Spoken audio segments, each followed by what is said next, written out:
إن الله وملائكته يصلون على النبي يا أيها الذين آمنوا صلوا عليه وسلموا تسليما.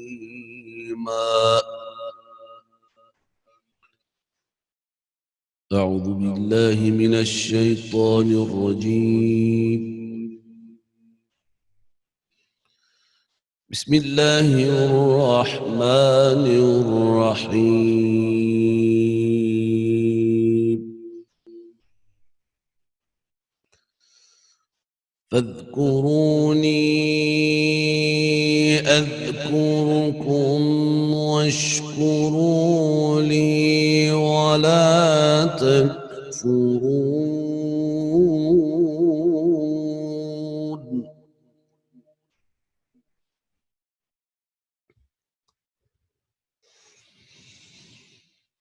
يا أيها الذين آمنوا استعينوا بالصبر والصلاة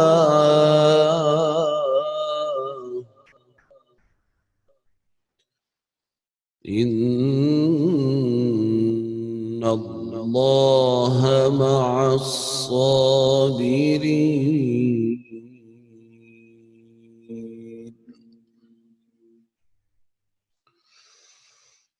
ولا تقولوا لمن يقتل في سبيل الله أموات بل أحياء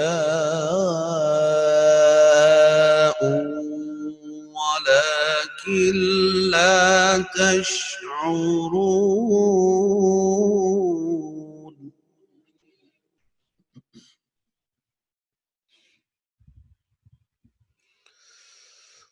ولنبلونكم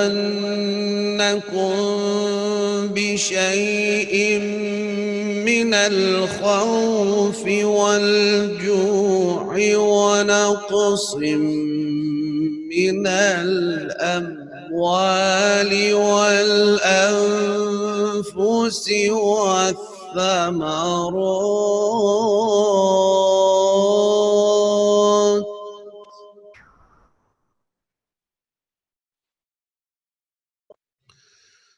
وبشر الصابرين.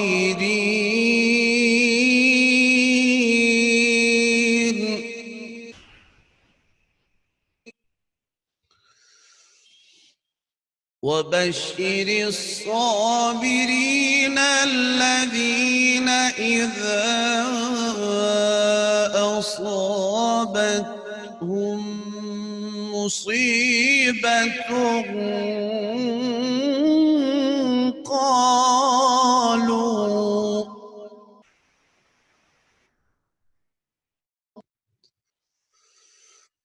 الذين إذا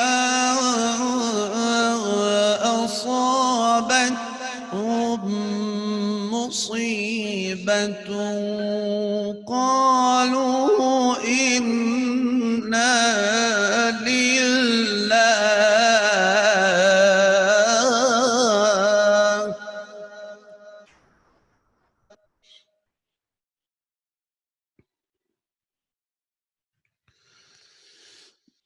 الذين إذا أصابتهم مصيبة قالوا إنا لله وإنا إليه راجعون.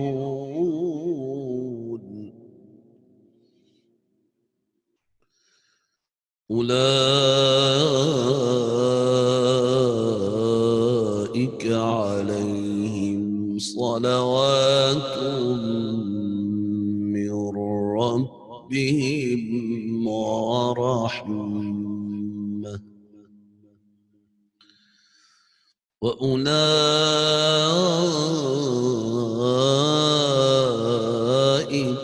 هم المهتدون.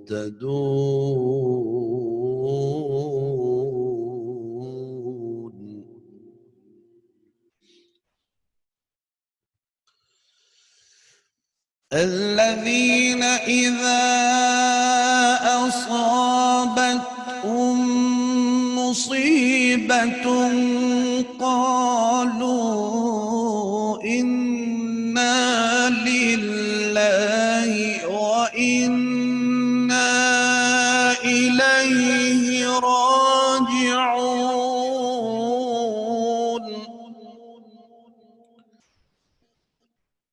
أولئك عليهم صلوات من ربهم ورحمة وأولئك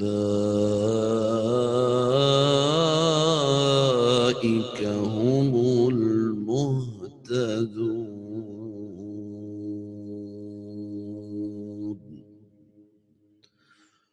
صدق الله العلي العظيم.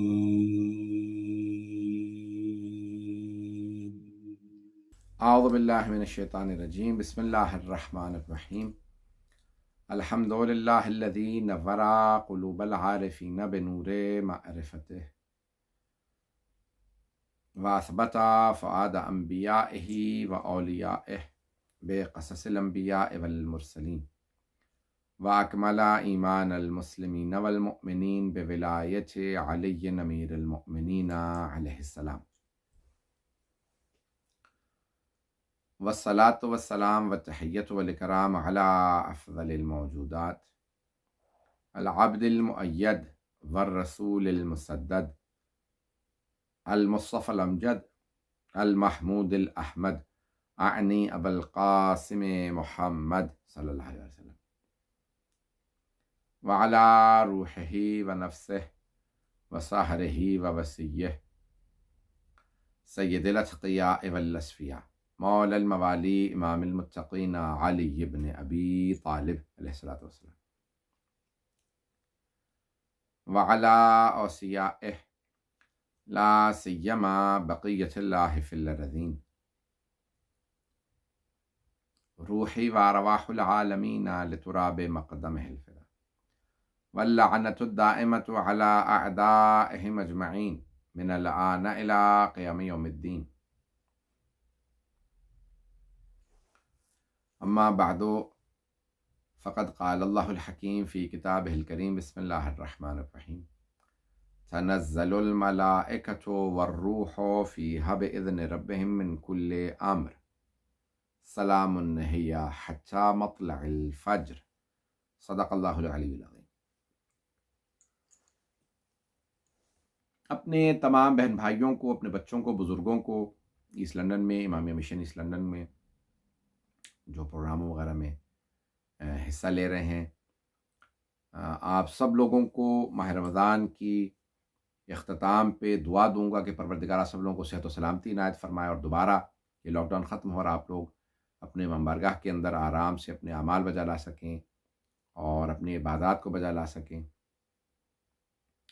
مجالس کر سکیں، نمازیں پڑھ سکیں. آپ کے بچوں کا مدرسہ چل رہا ہے ماشاءاللہ، اس کے اندر مجھے بتایا گیا کہ بے انتہا محنت سے خصوصاً جو بچیاں وہاں پہ پڑھ رہی ہیں بہترین یونیورسٹیوں کے اندر، وہ وہاں کے پڑھاتی ہیں. خدا اس مدرسے میں پڑھانے والی بچیوں کے اور جو وہاں پہ لوگ پرنسپل ہیں پڑھا رہے ہیں، ان سب کی پروردگار توفیقات میں اضافہ فرمائے، اور جن کے بچے پڑھ رہے ہیں ان بچوں کو خدا لمبی زندگی دے، ایمان کے ساتھ، سلامتی کے ساتھ. خدا آپ لوگوں کے رزق و روزگار میں برکت عنایت فرمائے، اور جو لوگ بھی کورونا وائرس میں مبتلا ہوئے یا دوسری بیماریوں پر، پروردگار ان سب کو صحت سلامتی عنایت فرمائے. مجھے پتہ چلا کہ الحمدللہ کافی لوگ وہاں پہ محنت کر رہے ہیں، پروگرام وغیرہ آن لائن اس میں کرنے میں لوگوں نے، آپ کی انتظامیہ نے کافی محنت کی، لوگوں نے کافی محنت کی. تو پروردگار آپ لوگوں کی توفیقات میں اضافہ فرمائے. ماہ رمضان اپنے اختتام پہ ہے، آخری چند دن رہ گئے.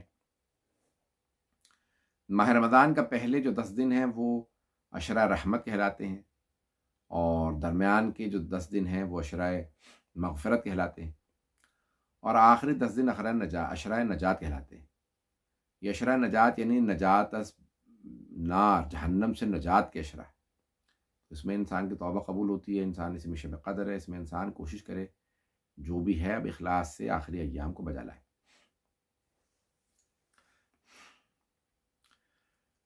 اور مجھ سے درخواست کی گئی کہ بھئی ماہ رمضان کے اس آخری شب جمعہ میں آپ لوگوں کے لیے میں 12ویں امام علیہ السلام کے مطالب کو پیش کروں. تو آپ لوگ جہاں جہاں سن رہے ہیں تو 12ویں امام علیہ السلام کے میں کچھ فضائل آپ کی خدمت میں پیش کرنا چاہتا ہوں اور ان کی زندگی. میں نے انتخاب کیا شب قدر سے متعلق سورہ قدر. شب قدر کی جیسے لیلۃ القدر کی سورہ قدر کہا جاتا ہے. قرآن کا 97واں 97واں سورہ ہے. اللہ سبحانہ وتعالیٰ نے اس میں فرمایا انا انزلناہ، بسم اللہ الرحمن الرحیم، انا انزلناہ فی لیلۃ القدر، بے شک ہم نے اسے یعنی قرآن کی طرف اشارہ ہے، قرآن کو شب قدر میں نازل کیا. وما ادراک ما لیلۃ القدر، اور آپ کو کیا معلوم لیلۃ القدر کیا ہے؟ لیلۃ القدر خیر من الف شہر. لیلۃ القدر جو ہے وہ 1000 مہینوں سے افضل ہے. لیلۃ القدر خیر من الف شہر. 1000 راتیں نہیں کہا، 1000 مہینوں سے افضل ہے. ایک رات 1000 مہینوں سے افضل.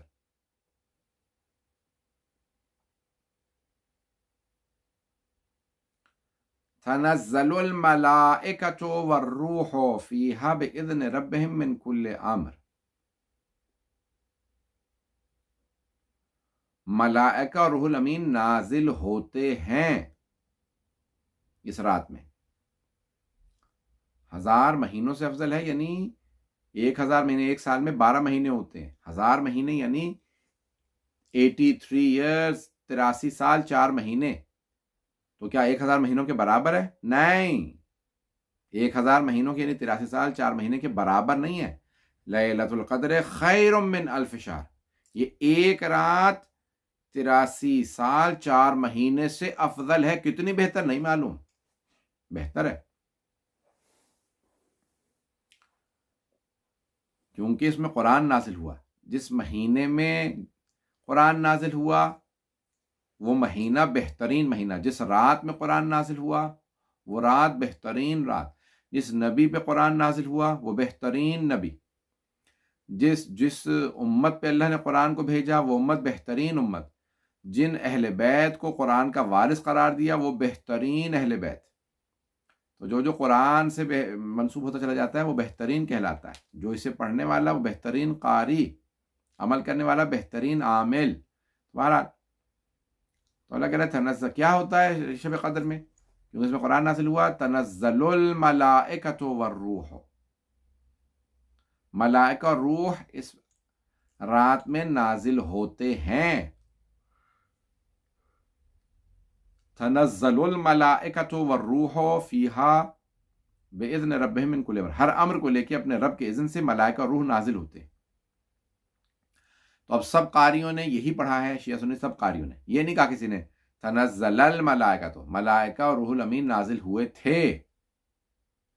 ماضی کا صیغہ نہیں ہے، مضارع کا صیغہ. تنزل الملائکہ یعنی تتنزل، ملائکہ اور روح الامین نازل ہوتے ہیں. یعنی انگریزی گرامر کے حساب سے پریزنٹ کنٹینیوس کا ٹینس ہے. پریزنٹ کنٹینیوس یعنی جب بھی شب قدر آتی ہے تو ملائکہ اور روح الامین نازل ہوتے ہیں. تو رسول خدا صلی اللہ علیہ وسلم کے زمانے میں جب شب قدر آتی تھی تو ان پہ نازل ہوتے تھے ملائکہ اور روح الامین.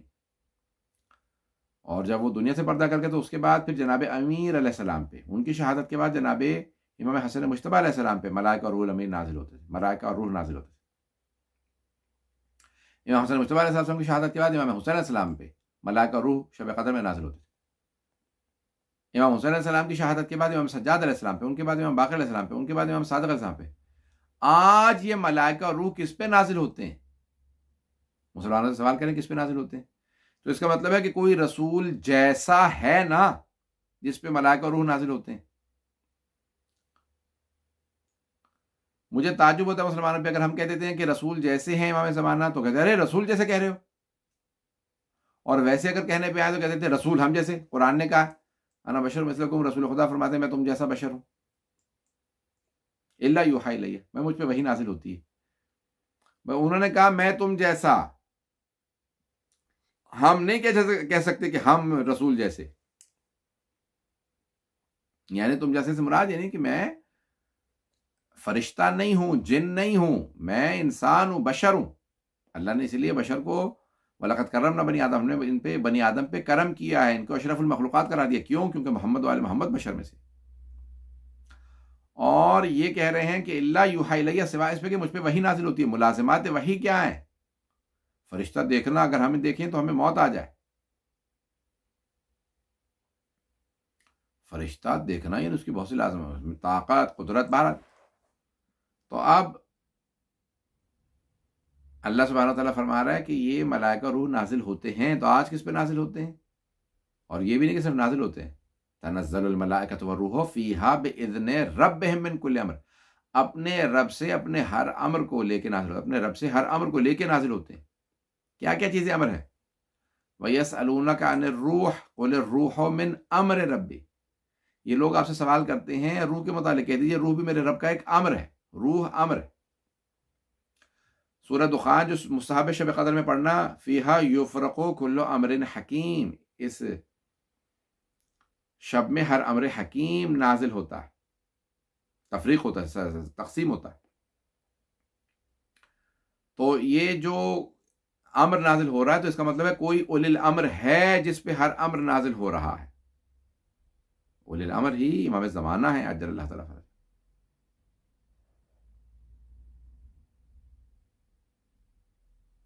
تو امام زمانہ ولی امر، ولی الامر، ولی عصر، جن پہ تمام ملائکہ اور روح نازل ہوتے، جو اللہ کی طرف سے نازل ہوتے ہیں ملائکہ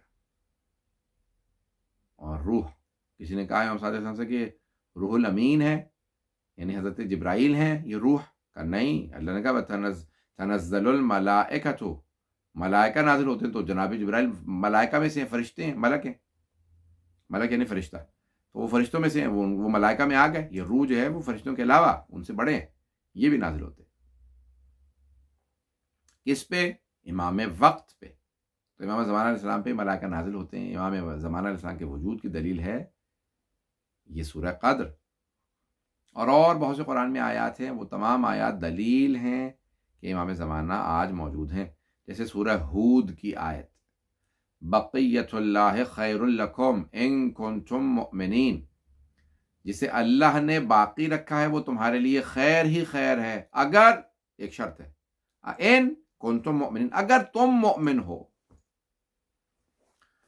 تو امام زمانہ کے القاب میں سے ایک لقب ہے بقیت اللہ. امام کو القاب سے پکارنا چاہیے. ان کا نام وہی ہے جو رسول خدا کا، ان کی کنیت وہی جو رسول خدا کی، لیکن ان کو ان کے نام اور کنیت سے نہیں پکارتے، ان کو ان کے القاب سے پکارتے ہیں. جیسے کہتے ہیں امام مہدی اجل اللہ تعالیٰ فرجہ، امام زمانہ، امام منتظر، یا بقیت اللہ امام کے القاب میں سے جسے اللہ نے باقی رکھا، تو وہ ہے بقیت اللہ. اور روایات میں ہے کہ جب امام ظہور فرمائیں گے تو اس آیت کی تلاوت کرتے ہوئے ظہور فرمائیں گے، بقیت اللہ خیر لکم ان کنتم مؤمنین، جسے اللہ نے باقی رکھا ہے وہ تمہارے لیے خیر ہی خیر. تو امام زمانہ کے لیے بہت سی آیات ہیں. ایک اور میں آیت پڑھ دیتا ہوں. یہ آیت سورہ انبیاء میں ہے، اواخر سورہ انبیاء میں آیت ہے، سورہ انبیاء کے آخر میں.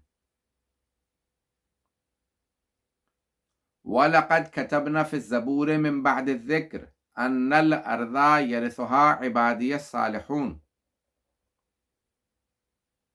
اور ہم نے ذکر کے بعد زبور میں بھی لکھ دیا ہے. ذکر یہاں توریت مراد ہے، اور زبور جناب داؤد پہ نازل ہوئی، توریت جناب موسیٰ پہ. ہم نے ذکر کے بعد زبور میں بھی لکھ دیا ان الارض، اور یہ آیت قرآن کی ہے، یعنی اللہ کی آسمانی کتابوں میں ہر جگہ یہ بات موجود ہے. کیا؟ ان الارض یرثها عبادی الصالحون، کہ ہماری ساری زمین کے وارث ہمارے صالحین بندے ہوں گے. ساری زمین کہاں سے؟ ان الارض، الارض کہا، الف لام استغراق کے لیے ہے، ٹوٹیلٹی، انٹائرٹی. یعنی الحمدللہ رب العالمین، تمام تعریفیں اللہ کے لیے، all praise be to God۔ یہاں ساری زمین کے، تمام زمین کے وارث صالحین بندے ہوں گے۔ کون ہیں وہ صالحین بندے؟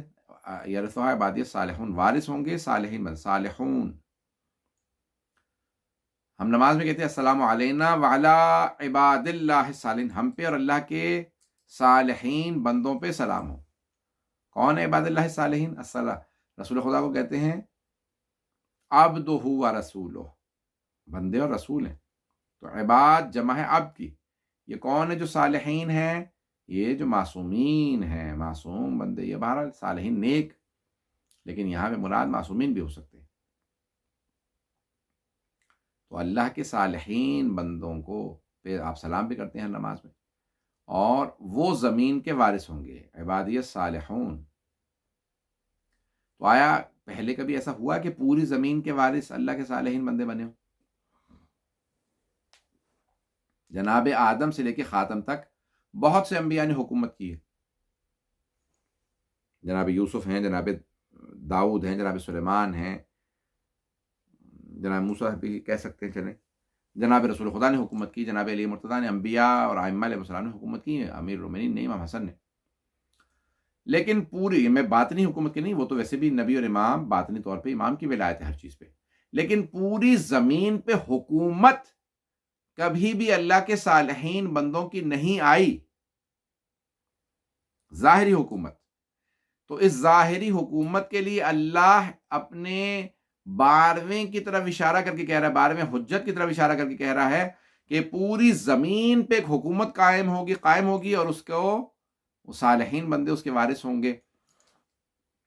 وارث اس لیے ہوں گے کیونکہ اللہ نے انہی کے لیے بنائی تھی زمین، تو آئندہ وہ اس کے وارث ہو جائیں گے، وہ حکومت کریں گے۔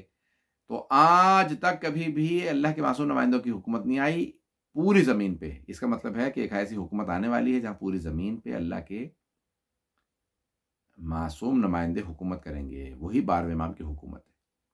تو قرآن کریم میں بہت سی آیات ہیں، ابھی تک وہ تمام آیات، میں تو ابھی 3 آیتیں پڑھی، میں اور پڑھ سکتا ہوں، جو امام زمانہ کے وجود پہ، وجود مقدس امام زمانہ علیہ السلام پہ دلیل ہے۔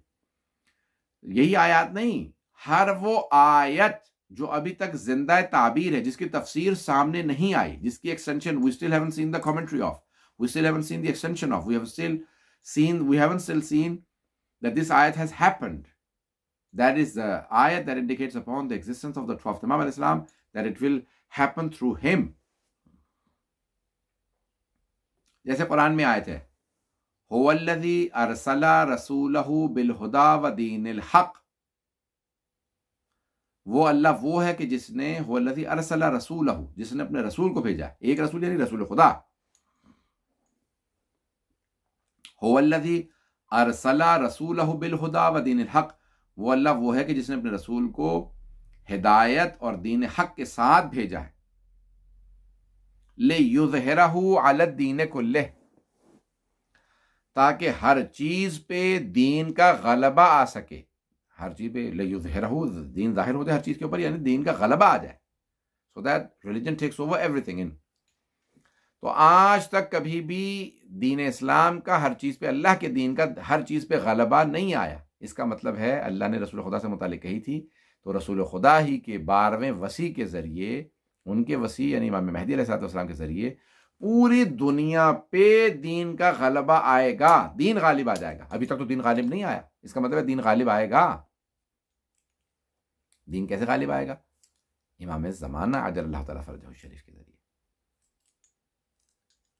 تو قرآن کریم میں بہت سی آیات ہیں جن سے امام زمانہ عجل اللہ تعالیٰ فرجہ الشریف کا وجود مقدس ثابت ہوتا ہے، اور یہ ثابت ہوتا ہے کہ وہ دنیا پہ حکومت کریں گے۔ اللہ نے ان آیات میں اشارے کیے ہیں کہ امام زمانہ کی حکومت ہوگی اور وہ ظاہر کرے گا۔ تو یہ قرآن زندہ معجزہ ہے، اور قرآن کا کوئی وارث ہے؟ آج تک قرآن وارث باقی ہے اور قیامت تک باقی رہے گا، تو اس کا مطلب ہے کوئی وارث قرآن بھی باقی ہونا چاہیے جو قیامت تک باقی رہے اور دنیا پہ حکومت کرے، اور یہ دنیا پہ حکومت قائم کرے۔ تو قرآن میراث ہے، اہل بیت وارث ہیں، اور یہ قرآن اہل بیت علیہ السلام کی میراث ہے، اور وہ انشاءاللہ تعالیٰ اس قرآن کو ساری دنیا کے سامنے واضح کریں گے، اس کے حکم کو رائج کریں گے، اس کی حکومت کو نافذ کریں گے، اور وہ امام زمانہ علیہ الصلوۃ والسلام کے ذریعے ہوگا۔ امام کے بے انتہا معجزات ہیں۔ 255 ہجری میں امام کی ولادت ہے۔ ماہ رمضان امام کی یہ جو شب قدر ہے وہ امام کے لیے در واقع ہے، ہمارے لیے تو صرف عبادت ہے۔ دراصل تو وہ جو ملائکہ نازل ہو رہے ہیں، روح نازل ہو رہے ہیں، وہ سب نازل ہو رہے ہیں امام کی خاطر، ان کی خدمت میں آ رہے ہیں، ان کی بارگاہ میں آ رہے ہیں، اللہ کے سارے پیغام ان کے لیے لے کے آ رہے ہیں، وہ دراصل وارث ہیں۔ تو اللہ سبحانہ بے انتہا امام کے معجزات، امام کے معجزات میں جب امام تشریف لائیں گے تو بہت سے معجزات ظاہر کریں گے، لیکن خود امام کی حیات، ایک طولانی حیات۔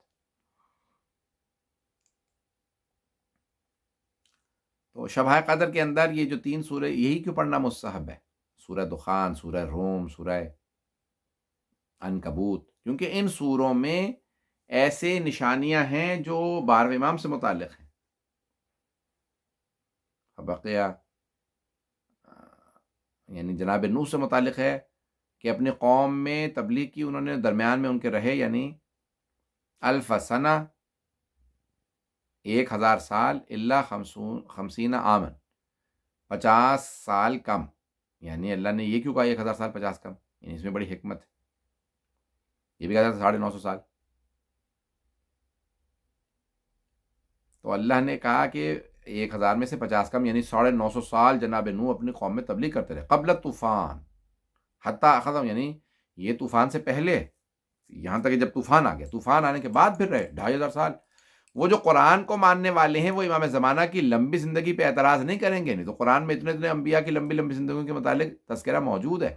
وہ قرآن جو کہہ رہا ہے ادریس ورفعناہ مقاما علیہ، ہم نے ان کو اونچی مقام پہ اٹھا لیا، یعنی جنت میں اللہ لے گیا ادریس، حضرت ادریس، حضرت عیسیٰ سے پہلے سے، حضرت عیسیٰ کو اللہ نے آسمان پہ اٹھا لیا، حضرت عیسیٰ آج تک زندہ ہے، لم یقتل ولم یسلب، یعنی نہ وہ قتل ہوئے نہ صلیب پہ چڑھائے گئے، بل شبہ لہم، ان لوگوں کو شبہ ہو گیا، ورفعہ اللہ، اللہ نے انہیں آسمان پہ اٹھا لیا۔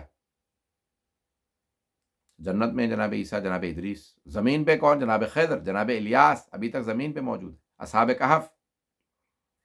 تو اب یہ دلیل ہے امام زمانہ علیہ الصلوۃ والسلام کے اوپر کہ یہ ایک جناب نوح اتنی لمبی زندگی، جناب آدم 930 سال، جناب نوح 2500 سال، یہ صرف 950 سال تو تبلیغ کی ہے طوفان سے پہلے۔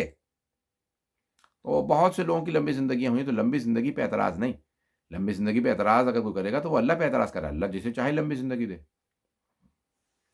ایک نبی 100 سال تک سوتے رہے، سو گئے، انتقال کرتے، تو اللہ تبارک تعالیٰ کہتے ہیں قرآن کریم میں کہ فاماتہ اللہ، اللہ نے ان کو 100 سال کے لیے، اماتہ اللہ یعنی 100 سال کے لیے، 100 عام، 100 سال تک، ثم بعثہ، اس طرح سے الفاظ ہیں، پھر اللہ نے ان کو زندہ کیا، اٹھایا۔ قال کم لبثت، پھر اللہ نے سوال کیا کتنی دیر سوئے ہیں؟ تو کہا لبثت یوم بعد یوم، میں دن یا دن کا کچھ حصہ سویا ہوں۔ کہا بل لبثت 100 عام، آپ 100 سال تک سوتے رہے۔ کیا کہا تھا انہوں نے؟ مر علی، یعنی وہ ایک بستی سے گزر رہے تھے، قریۃ خاویۃ علی عروشہا، جس پہ عذاب نازل ہو چکا تھا بستی والوں پہ، اور سب ختم ہو گئی تھی بستی۔ تو اللہ نے کہا کہ بھئی یہ کیا؟ انہوں نے کہا کہ پروردگار تو ان مردوں کو کیسے زندہ کرے گا؟ اللہ نے کہا کہ ایمان نہیں رکھتے؟ کہا بے شک ایمان رکھتا ہوں، میں دیکھنا چاہتا تھا اپنے اطمینان کے لیے۔ کہا ٹھیک ہے، یہاں پہ گدھے کو باندھ، گدھے پہ جا رہے تھے، تو حضرت عزیر کا واقعہ ہے، باندھ دیا انہوں نے، کھانا اپنا رکھا، سو گئے، کھانا گل سڑ کے ختم ہو گیا، کیڑے کھا گئے، ان کا گدھا بھی بالکل ختم ہو گیا، ہڈیاں تک بوسیدہ ختم۔ اللہ نے اب ان کو جب زندہ کیا 100 سال بعد، تو اللہ نے کہا بھی کتنا عرصہ سوئے گا؟ 100، یعنی دن یا دن کا حصہ، 100 سال سونے کے بعد، یعنی اللہ نے ان کو مار دیا تھا، انتقال، سو اٹھے، یعنی اس کا مطلب ہے رجت، اس دنیا میں انسان پلٹ کے واپس آ سکتا ہے، وہی اسی کی روح، اسی کی جسم میں زندہ کیا اللہ نے۔ تو اللہ نے کہا کہ انظر الی حمارک وانظر الی طعامک، اپنے گدھے کو دیکھیں، اپنے کھانے کو دیکھیں، کیفیت سنا، کیسے گدھا جائے، گدھا بن کے آئے گا، گدھے پہ ایک دم سے دوبارہ ہڈیاں بننے لگیں، گوشت چڑھنے لگا، خون دوڑنے لگا، کھال بننے لگی، گدھا گدھا بن کے واپس آ گیا۔ تو تو ایک بات واضح ہوگی کہ اگر کوئی گدھا 100 سال تک کسی نبی کے پاس سوتا رہے تو پھر بھی گدھا ہی رہتا ہے. 100 سال بعد وہ گدھا کہا ایسے زندہ کرتا ہوں اللہ نے کہا میں مردوں کو. تو جناب عزیر 100 سال تک پڑے رہے لیکن زندہ رہے، یعنی انتقال کر گئے تھے نہیں پھر بھی تو اٹھے تو کوئی خراب نہیں ہوئے. امام زمانہ تو زندہ ہیں، چلتے پھرتے ہیں. اور جب ظہور کریں گے جناب عیسیٰ، جناب امام زمانہ، جناب عیسیٰ آسمان سے نازل ہوں گے تو 33 سال کے تھے، 33 سال کے نظر آئیں گے. جناب امام زمانہ جوان نظر آئیں گے، 35-40 سال کے، بالکل جوان نظر آئیں گے، بوڑھے نہیں نظر آئیں گے. جبکہ کتنے سال کے ہیں اب؟ 1286 سال کے، 1286 ایئرز اولڈ ہے. 255 ہجری میں پیدا ہوئے تھے، اب 1441 ہے. ظہور کریں گے تو جوان نظر آئیں گے. دلیل کیا ہے؟ بہت سی دلیلیں علماء نے دی ہیں. ان اللہ علی کل شیء قدیر، خدا جس کو چاہے جیسا چاہے. جب جناب عزیر گھر گئے تو اپنے بھائی سے ملے، بھائی نے کہا، عزیرہ نام تھا، انہوں نے کہا آپ کتنے مشابہ ہیں میرے بھائی، how resembling you are to my brother Uzair, آپ عزیر کے کتنے شبیہ ہیں. انہوں نے کہا کہ نہیں، میں عزیر کا شبیہ نہیں، میں عزیر ہی ہوں.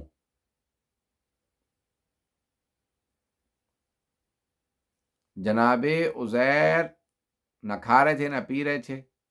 بھائی 149 ہو گئے، دونوں ٹوئنس سے 49 کے تھے جب وہ سوئے، اٹھے تو بھائی 149 ہو گیا، وہ ابھی بھی 49 لگ رہے ہیں، 49 سال کے لگ رہے ہیں. بھائی 149 سال کے ہو گئے. تو اللہ جسے چاہے وہ جوان رکھے. انہوں نے کہا کہ جسے چاہے خدا جیسا رکھے، یہ اللہ کی قدرت ہے. تو اب اللہ چاہے جسے جوان رکھے. جناب سورہ یوسف میں اللہ جناب یوسف سے معجزہ دکھایا کہ زلیخا بوڑھی ہو گئی تھی، دعا کی وہ جوان ہو گئی. بوڑھوں کو اللہ جواب دعا سے جوان کر دیتا ہے اللہ چاہے.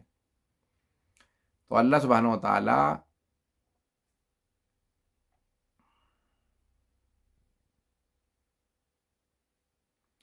قدیر ہے، ہر چیز پہ قدرت رکھتا ہے.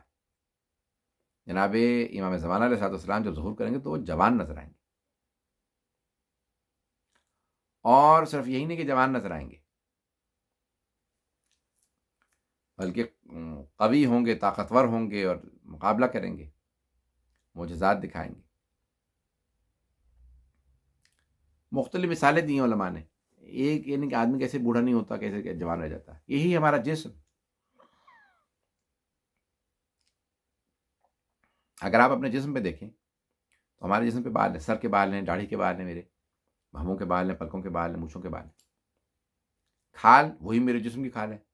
جو میں کھاتا ہوں وہی پروٹینز، وہی کاربوہائیڈریٹس، وہی فیٹس، وہی منرلز، وہی کیلشیم، سب کچھ وہی ہے. ایک ہی کھال پہ وہی چہرے کے اوپر داڑھی کے اور سر کے بال مجھے کاٹنے پڑتے ہیں، وہ سفید ہو جاتے ہیں، جھڑ جاتے ہیں، گرتے ہیں. بھووں کے بال، پلکوں کے بال نہ کاٹنے، نہ وہ بدلتے ہیں، نہ کچھ، وہ ویسے ہی رہتے ہیں. جب ایک ہی جسم پہ ایک ہی غذا کا الگ الگ اثر ہے تو دو جسموں پہ، دو الگ الگ جسموں کے اوپر کیسے غذا کا الگ الگ اثر نہیں ہوگا؟ تو امام وہ وجود مقدس رکھتے ہیں، ان کا خاص ایک وجود ہے. بہرحال شہید باقر الصدر نے پوری کتاب حول المہدی، امام مہدی علیہ السلام پہ لکھی ہے. اس میں پھر انہوں نے بڑی علمی بحثیں کی ہیں، وہاں سے اس کو ثابت کیا علمی بحثوں سے کہ امام زمانہ کیوں بوڑھے نہیں ہوتے. میں اس میں نہیں جاؤں گا کیونکہ ابھی ماہ رمضان روزے ہیں، اس میں خشک بحثیں جو ہے پیچیدہ انسان کو تھکا دیتی ہیں. تو امام علیہ السلام کے جب ظہور کریں گے تو امام کے پاس وہ تبرکات و معجزات ہوں گے انبیاء علیہ السلام کے، اور وہ سب ظاہر ہوں گے.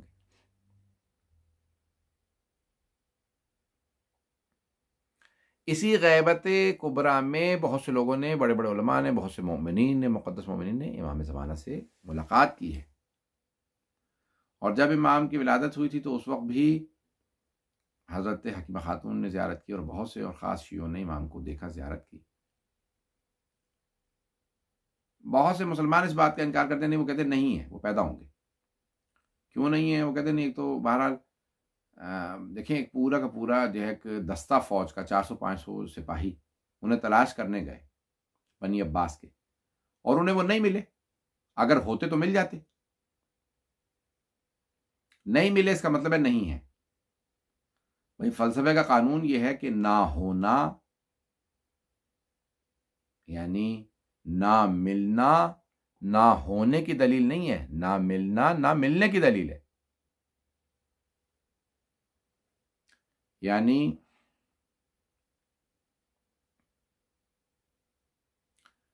مثال کے طور پہ میری انگوٹھی اس اپنے میرے لائبریری میں کھو جاتی ہے، میں تلاش کرتا رہتا ہوں مجھے انگوٹھی نہیں ملتی. یہ انگوٹھی نہ ملنا انگوٹھی کے نہ ہونے کی دلیل نہیں ہے، نہ ملنے کی دلیل ہے کہ نہیں ملی بھائی. اور یہ لوگ جو تلاش کرنے گئے تھے 11ویں امام کی شہادت کے بعد، انہیں نہیں ملے تو کہتے ہیں کہ اس مطلب نہیں ہے. میں کہتا ہوں نہیں، یہ تلاش کرنا بتا رہا ہے کہ کوئی ہے، تبھی تو تلاش کر رہے. کیوں تلاش کر رہے تھے؟ کیونکہ عباسی بادشاہ نے سوال کیا، خلیفہ نے کہا کہ بھئی کس نے جنازہ پڑھایا؟ شیعوں کے 11ویں امام علیہ السلام کا، امام میں علیہ السلام کہہ رہا ہوں، امام حسن علیہ السلام کا. کہا پتہ نہیں، کوئی بچہ تھا. کیا مطلب بچہ تھا؟ پتہ نہیں. ان کے بھائی نے جنازہ نہیں پڑھایا، جعفر نے؟ انہوں نے کہا نہیں. وہ آئے، وہ جنازہ پڑھانے کے لیے کھڑے ہوئے، ایک بچہ اندر سے آیا گھر کے باہر، اس نے کہا چچا جان ہٹ جائیں آپ، میرا حق زیادہ بنتا ہے جنازہ پڑھانے کا. اور بچے نے پڑھایا. کیسا پڑھایا؟ کہا بالکل فصیح و بلیغ عربی زبان کے اندر بہترین صحیح بالکل جنازہ پڑھایا جیسے پڑھاتے ہیں شیعہ. اس نے کہا کیا مطلب؟ یعنی وہ بچہ کون تھا، کہاں گیا؟ کہا کوئی نہیں. وہ بچہ پھر واپس چلا گیا گھر کے اندر. کہا چچا کہہ رہا تھا ان سے، اس کا مطلب ہے کہ نہیں ہم نے اتنے جاسوس بٹھا رکھے ہیں گھر کے چاروں طرف اور لوگوں کو مسلسل جاسوسی کے لیے بھیجتے ہیں، تو یعنی ایک بچہ، اس کا مطلب ہے 12واں آ گیا. ہم لوگ کہہ رہے تھے بچہ پیدا نہیں ہونے دینا، ہم مار دیں گے 12ویں کو، اور ہم نے 11ویں کو زہر اس لیے دیا تاکہ 12واں امام پیدا نہ ہو. اس کا مطلب ہے وہ بچہ تو آ گیا جس نے ہمارے تخت الٹنے، سارے ظالموں کے تخت الٹنے. انہوں نے پتہ نہیں، کہا گھر کو گھیر لو.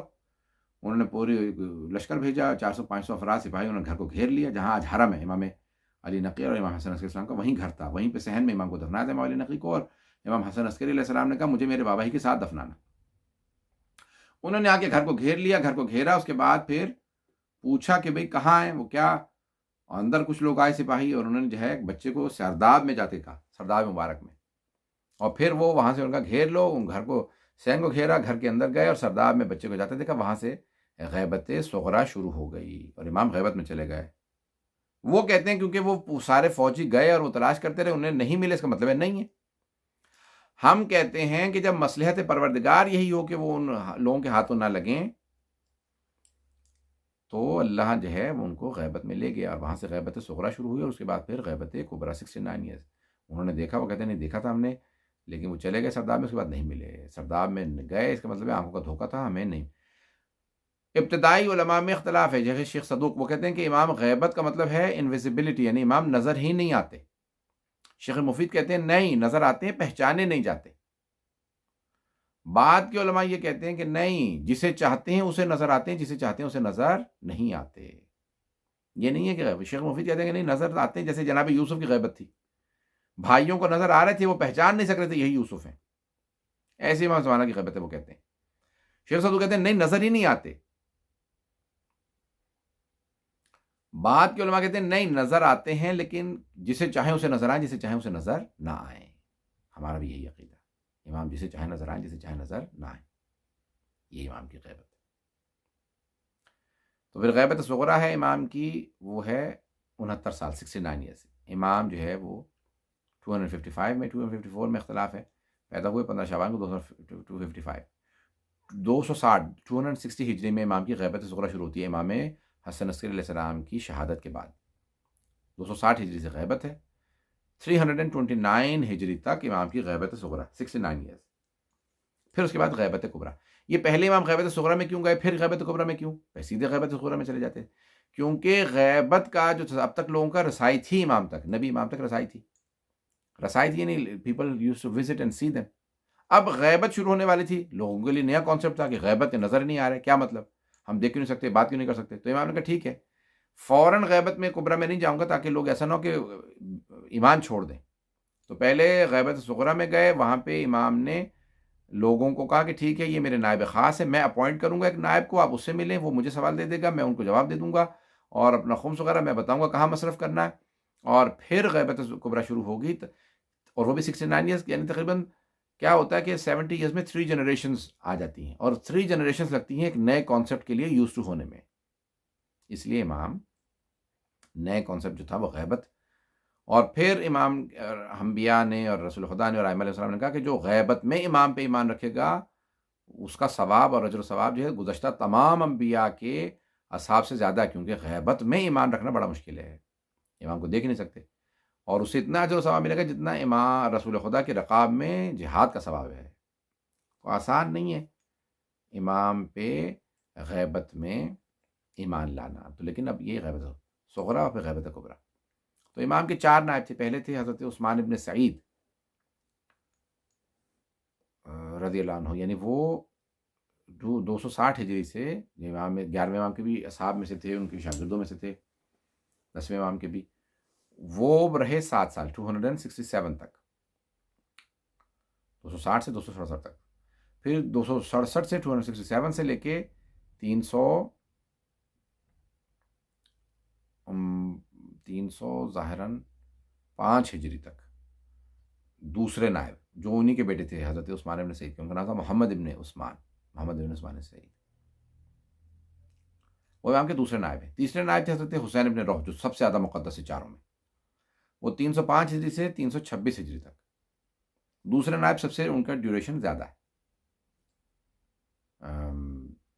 ان کا ہے ڈیوریشن 38 ایئرس. ہاں. اور تیسرے نائب حضرت حسین ابن روح یا روح دونوں لکھا، 305 سے 326 تک، 326 ہجری تک، 21 ایئرس. اور چوتھے نائب تھے حضرت علی بن محمد سامرہ سے تھے. تو یہ سب سے شارٹ ڈیوریشن کے لیے رہے نائب، 326 ہجری سے لے کے 329 ہجری تک. امام نے انہیں خط لکھا کہ اے علی بن محمد سامری، آج کے بعد یہ فلاں تاریخ سے اب میں کسی کو نائب اپوائنٹ نہیں کروں گا، اب نیابت عامہ ہے. وہ نائب خاص تھے، اس کے بعد نیابت عامہ، یعنی جس میں یہ کنڈیشنز ہوں اس کی آپ تقلید کر لیں، اس کی طرف رجوع کر لیں، اس کو میرا نائب سمجھیں، اس کو خمس دے دیں. کیا کنڈیشنز ہوں؟ یعنی جس کے اندر یہ ساری شرائط ہوں. وَأَمَّا فِي الْحَوَادِثِ الْوَاقِعَةِ فَارْجِعُوا فِيهَا لِرُوَاةِ حَدِيثٍ فَإِنَّهُمْ حُجَّتِي عَلَيْكُمْ وَأَنَا حُجَّةُ اللَّهِ عَلَيْهِمْ.